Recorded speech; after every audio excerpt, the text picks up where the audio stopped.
Hey y'all, and welcome to the video. This is going to be a little subscriber special, just a video with a bunch of random different things in it. And since I haven't done a whole lot of videos in recent months, this is me doing one for my subscribers. So I'm out here today. It's Memorial Day, and as has been a tradition for the last 2 or 3 years, I'm changing oils. My 5.9 here already got its oil changed on Saturday. I'm doing the 6.7 today. But I've done a bunch of different things so far, and I'll bring y'all up to speed on what I'm doing. Let's start over here on the 6.7. Well, let's start with the big news. In my back seat, we've got a huge upgrade for the truck. This is a Valair clutch, and the hydraulics and the bearing is all in here, and the alignment tool and the bolts. And I'm hoping to have this on this week. And I'll go into more detail when I do a little review video about this. Flywheel down here, single mass flywheel. It is a single disc clutch, but it is the heavy duty. It's got the larger facings and will hold 400 horses. Organic clutch. So I'm hoping it's relatively comfortable. It'll be interesting to see how it feels to drive. I have a feeling it's going to be considerably rougher and noisier than the stock style, but for a aftermarket single mass setup, I'm hoping that it's pretty has good manners, you know. Oil wise, I am running Schaefer's. This is the last of my stockpile of Schaefer's. I had a big stockpile, and this is the last 3 gallons. The 5.9 got the same oil change.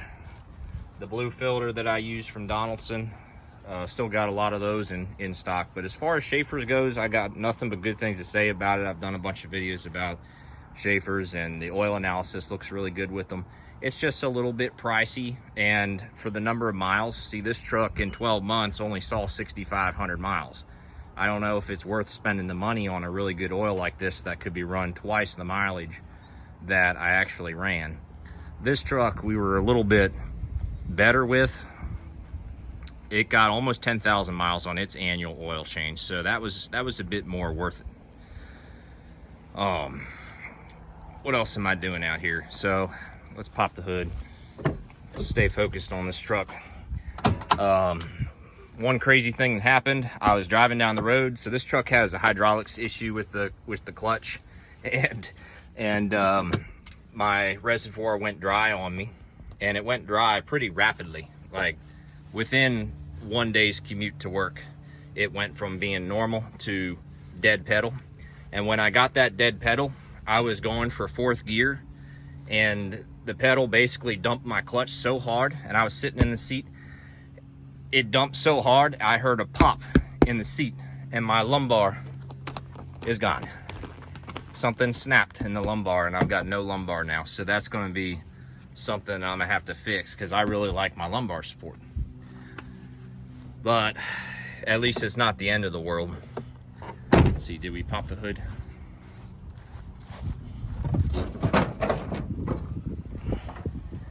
What else have I done in here? I put a new air filter in, and I took the lid off of this. The lid was all cracked and beat up. Greased the front end on this truck, and I think that's as far as I've gone with projects. Oh, the headlights. These are new housings. The old ones were turning yellow, and they were all cracked. These are eBay ones. They might be the same way in 3 years, but if I can get a good 3 years out of them, I'll be happy enough. They look good for now. And then this truck, also new headlight housings. No more black ones. Went back to all chrome. This will give me a bit more brightness at night. When my headlights are on, the black ones were a bit dimmer, I noticed, versus OEM.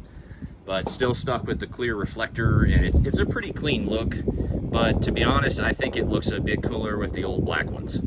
But I'm still pretty happy with how it turned out. I greased the front end on this thing, which is nothing crazy, except for how that U-joint there, you can see has a grease zerk on it. that is a shock because I had a shop put those on back in 2015, so 8 years ago. Well, they were supposed to be non-greasables, and then the passenger side is indeed a non-greasable. So now I'm starting to question a little bit. Maybe this side was never changed. Maybe they only changed one U-joint for me and then billed me for two. Or they did put a greasable or non-greasable on this side, but for some reason, maybe the supplier didn't have two non-greasables. They bought me a greasable for this side. So that has me a little bit confused. I'm not having any problems with my U-joints, but that one is a little bit of head scratcher, and I was just a bit shocked. So that was some crazy news there. Let's see what else we got on this truck. I will be doing a review video on this one in about 2 weeks for my annual review video. I've had this truck for 9 years now. I had a weird electrical issue on this one, where these lights were turning on randomly while I was driving down the road. And I thought maybe it's just because the truck's got a little bit of a wobbliness to it, which I think is the tires or a wheel that never balances quite right. But high mileage tires that are a little bit chopped up get a little bit of vibration at 60 to 70 miles an hour. And I figured one of these doors was vibrating enough that it was triggering the door ajar light, but I wasn't seeing anything on the dash. And then I popped the hood, and I saw a lot of corrosion on the battery cables. This one, not too bad. There is a little bit there. It's already come back. This was probably like 3 or 4 weeks ago. It's already getting some corrosion coming back. Yeah, even here, a little bit coming back. This is not as bad as it was.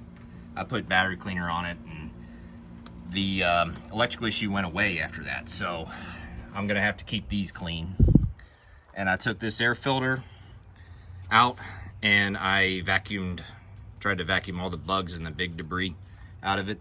There is a little bit of cracking going on in the rubbery components, especially down on this side. It's not completely cracked through, but I'm probably gonna have to get a replacement filter for this again. And I changed the fuel filter on this one.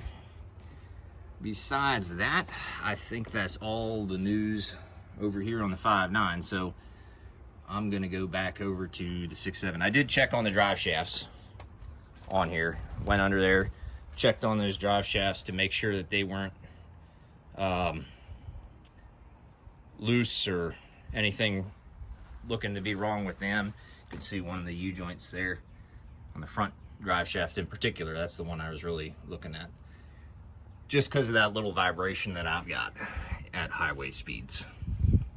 But I feel like there's a pretty good chance that the next time I put new tires on, that vibration will go away for like 50,000 miles, and then it'll come back again when the tires get worn. Anyways, let's get over here to the oil change. We are gonna also look at how much oil burn is happening on these engines. So I can already say on the 5.9, in 9,500 miles, it burned 1 quart of oil. That truck used to never burn any oil at all. But 1 quart in 9,500 miles is actually very reasonable.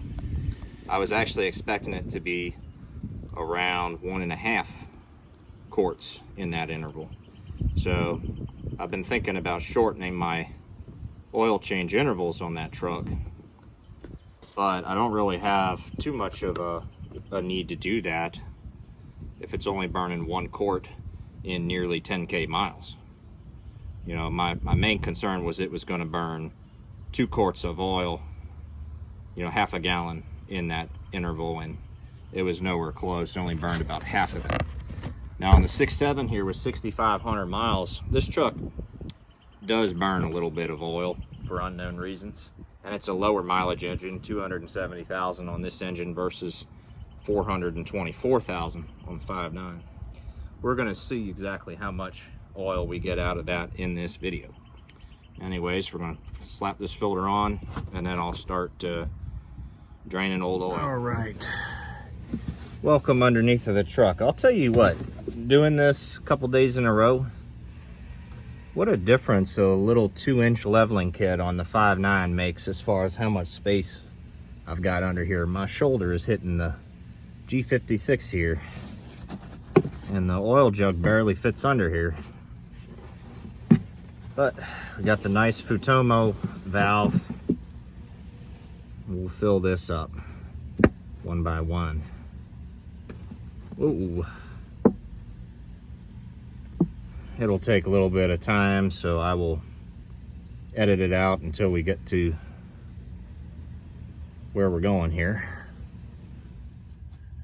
All right, it is just about done, and we've got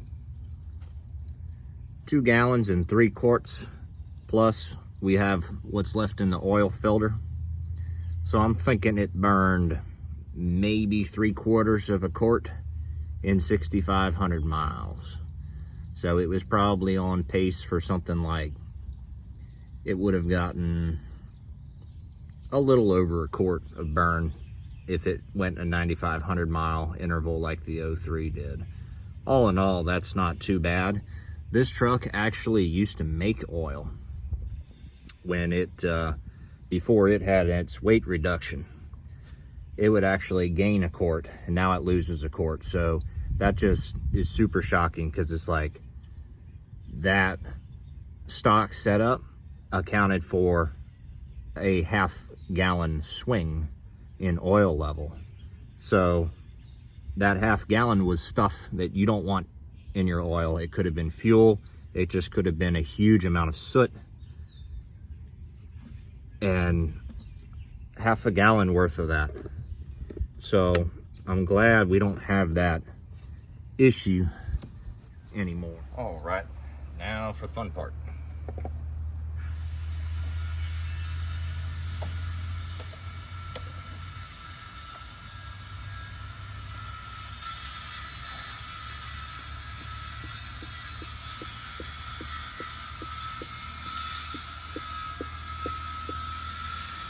This is a lot easier than just 1-quart bottles,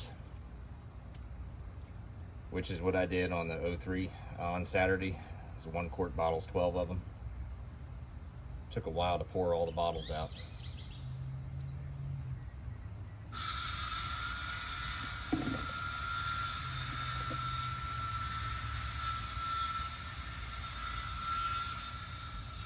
And if there wasn't a circular saw or a table saw running in my neighborhood on a weekend, then something's weird. All right, we are ready for check for leaks and do a test drive. This is where I'm gonna end the video. I'm just gonna give y'all a little start up and show the engine on this one.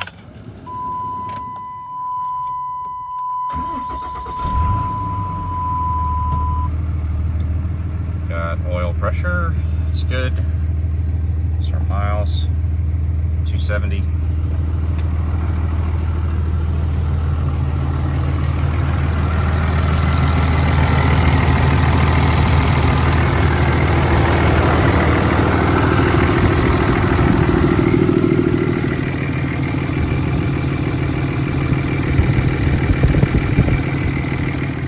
All right, that's gonna be it. See y'all next time.